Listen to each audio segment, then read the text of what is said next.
முரசு இந்த தசரா என்னைக்கு, கொடியேற்றம் என்னைக்கு, அதெல்லாம் இந்த வீடியோவில் நம்ம பார்க்கலாம் guys. நான் என் தம்பி அம்மா நாங்கள் 3 பேருமே மாலை போடுவோம். நாங்கள் இங்கே சேலம் மாவட்டத்திலேருந்து தூத்துக்குடி மாவட்டத்துக்கு மாலை போட்டு போகிறோம் guys. எங்கள் அம்மாவுக்கும் தம்பிக்கும் இந்த வருஷம் மாலை போட்டாங்கன்னா 2வது வருஷமாக மாறும். எனக்கு பார்த்தீங்கன்னா 3வது வருஷம் இந்த வருஷம் மாலை போட்டோன்னா நாங்கள் வந்து இப்போ பார்த்தீங்கன்னா விரதம் வந்து எந்தெந்த நாள்லலாம் இருக்கலாம், ஒற்றைப்படை நாட்கள்லாம் இருக்கலாம்.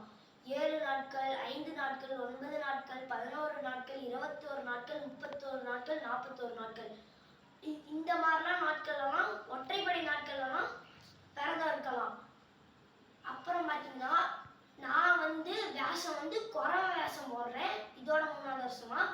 இந்த வேஷம் முடிஞ்சதுக்கப்புறம் அடுத்து 3 வருஷம் முருகன் வேஷம் போடுறேன். அந்த வேஷமும் முடிஞ்சிருச்சுன்னா அடுத்த நாள் வந்து காளி வேஷம் போடுவேன்.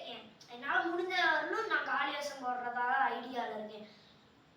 நாங்களாம் எப்படி விரதம் இருப்போங்கிறத நெக்ஸ்ட் வீடியோவில் பார்க்கலாம் guys. என் வீடியோ பிடிச்சிருந்துச்சுன்னா லைக் பண்ணுங்கள், ஷேர் பண்ணுங்கள், கமெண்ட் பண்ணுங்கள், சப்ஸ்கிரைப் பண்ணுங்கள், பெல் ஐக்கானையும் கிளிக் பண்ணிடுங்க. பாய் guys.